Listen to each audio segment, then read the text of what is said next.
The rain hit the broken pavement in fast, sharp taps, turning the old alley into a glittering river of neon reflections. Somewhere far away, sirens wailed through the city, but here, in this forgotten district, everything stayed silent.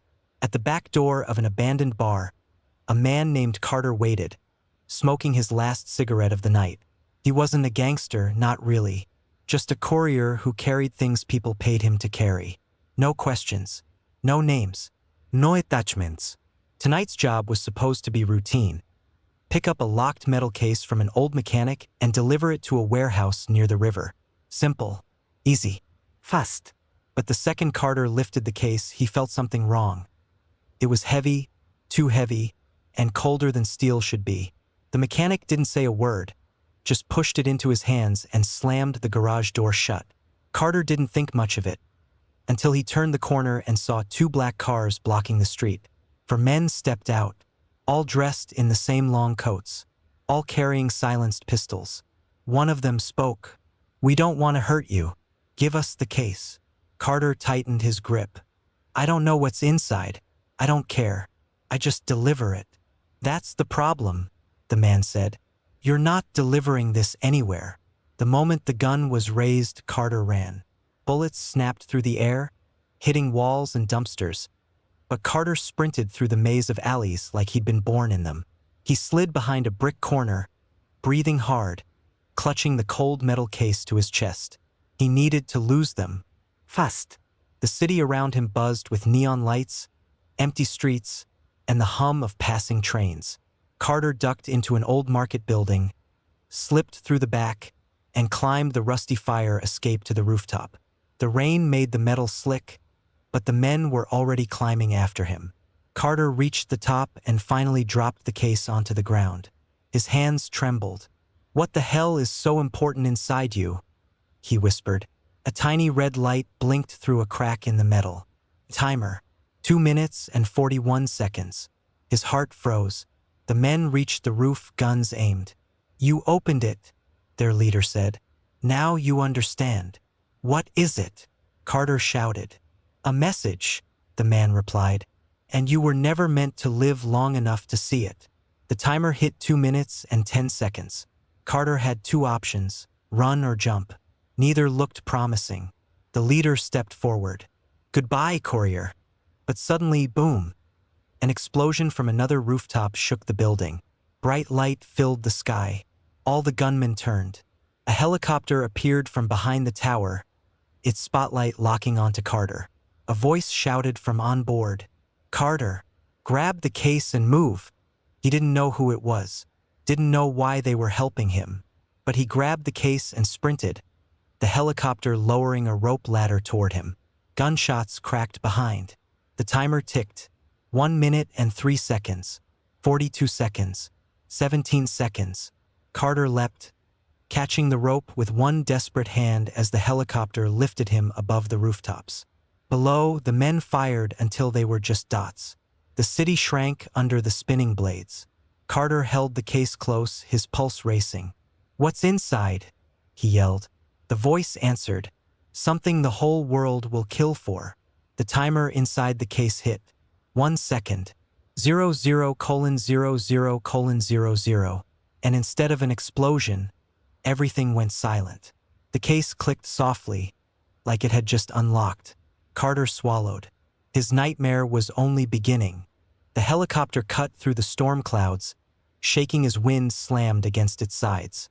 Carter held the metal case tight, its cold surface buzzing in his hands like something alive. The timer had stopped at 0. But the case didn't explode. It simply unlocked itself, and that terrified him more than any bomb. Across from him sat a woman in a black tactical vest, headset on, eyes sharp and trained directly on him. "Hold it steady," she said. "Who are you people?" Carter shouted over the blades. "We're the ones who just saved your life," she replied. "Be grateful." Carter glared. "I didn't ask to be saved. You wouldn't have had a choice." The helicopter banked left, revealing the glowing city beneath them. Squads of armed men were already gathering on rooftops where he'd just escaped. The woman tapped her headset. "Base, we have the package." Courier is alive. A distorted voice answered. Bring him in. Priority level 1. Carter felt his stomach tighten. Priority level 1? For what? What's even inside this thing? The woman leaned forward, her voice low and cold. You don't want to know. But Carter did. So badly that curiosity burned hotter than fear. He looked down at the case, and for the first time, he noticed thin red lines glowing along its edges, forming symbols he had never seen. Suddenly, the helicopter jolted. A loud thunk hit the tail. The pilot cursed. We've got a missile lock. Carter's pulse spiked. From who? Those guys weren't military. They're not, the woman snapped. They're worse.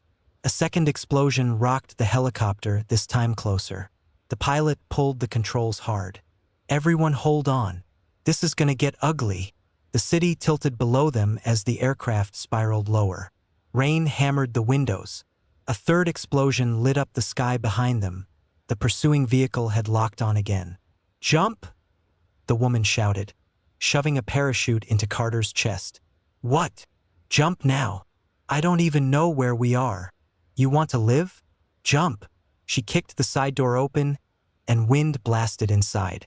Another explosion hit, the helicopter shook violently. Carter strapped the chute, grabbed the case, and leapt into the darkness. The world became a blur of wind, rain, and distant neon. He pulled the cord, the chute snapped open. His fall slowed. Below him stretched miles of forest and abandoned industrial blocks. The helicopter above spiraled out of control, flames licking its tail. Carter watched it vanish behind the treeline. Silence. Just rain and the sound of his parachute rustling. He looked at the metal case hanging from his arm. It had begun to hum softly, like something waking up. A tiny crack on its surface revealed a faint blue light inside. Carter whispered, "What are you?" The case answered with a soft, mechanical voice. Identity confirmed. Opening sequence initiated. Carter froze midair as gears clicked inside the device. The case began to open itself. In the middle of the night sky, while he was still falling. And whatever was inside, it wasn't human. Carter hit the ground hard, rolling through wet grass until his parachute collapsed behind him. The forest was dark, silent, cut off from the city lights. Only the hum of the metal case glowed faintly blue in his hands. The crack in its shell widened, gears shifting like a metal heartbeat. He backed up. No, stay closed, please. But the case didn't listen. With a soft click, the top unfolded, releasing a thin wave of cold air. Inside wasn't money, weapons, or tech he recognized. It was a small sphere, black and smooth, no bigger than a fist, floating above the case like it weighed nothing. It rotated slowly. Then it spoke. "Courier Carter, you have been selected." Carter froze. Selected for what? The sphere pulsed blue. To finish what others could not. The forest around him lit up as headlights burst through the trees. Black trucks, dozens of armed men. The same organization that chased him across rooftops. They surrounded him instantly. "Step away from the artifact," the leader shouted. Carter held the sphere closer. "Artifact? What even is this thing?" "It doesn't matter. It belongs to us." The sphere pulsed again. "Incorrect." Suddenly, every flashlight and vehicle light flickered and died. The hum deepened. The sphere rose higher, spinning faster, crackling with blue electricity. The men panicked. "What's it doing?" "Shoot it." But when they fired, the bullets slowed midair, hung there, then dropped harmlessly to the ground. Carter stared in disbelief. The sphere's voice became colder, neutralizing threats.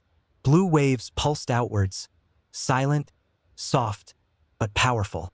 Every armed man collapsed instantly, unconscious, weapons sparking in their hands. Carter was the only one left standing. The sphere floated directly in front of him. "Your world is fragile. Those who hunted you wanted to use me as a weapon. But you!" It scanned him with a thin line of light. "You did not run away from danger. You carried it." Carter swallowed hard. "I didn't have a choice. Yet you survived." The sphere lowered itself back into the case. This vessel will deactivate in 60 seconds. You must choose. Choose what? Destroy me or protect me? Carter looked at the unconscious men, the ruined trucks, the dark forest around him. If he destroyed it, maybe everything would go back to normal.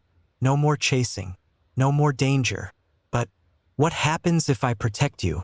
Carter asked. The sphere answered, then I protect you. For the first time that night, Carter wasn't afraid. He closed the case. The blue light faded. Footsteps approached from behind, the woman from the helicopter, limping but alive. You still have it, she said. Carter nodded. Yeah. And you're keeping it? Yeah. She exhaled. Then your life just changed forever. Carter lifted the case by its handle. Good, he said. I'm done running. Behind them, the first rays of sunrise touched the forest. Carter walked forward into the light, the case humming quietly. Not dangerous, not angry, just awake. The courier had finally chosen his path, and the world would never be the same. The end.